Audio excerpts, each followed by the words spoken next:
This comes as Kansas deals with its own wildfires, and this includes multiple along the Kansas-Oklahoma state line. KSN's Zena Taher joins us from Chilocco, Oklahoma with the latest.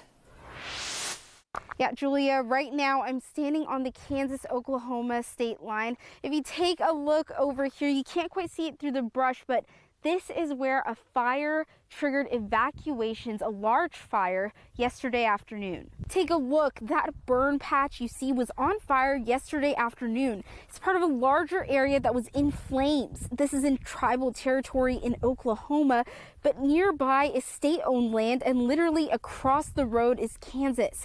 Yesterday, multiple agencies from across states and municipalities had to work together to put out this fire. Firefighters in Oklahoma had already crossed state lines to Kansas earlier in the day to help Ark City Fire put out a grass fire. An incident this close to different territories and jurisdictions requires a response from multiple governments. Tonight at 5 and 6, we talked to emergency leaders about how they coordinate their response in these situations and how they're working to create a better response to wildfires, which are worse because of drought conditions. Here for you, Zena Taher, KSN News 3.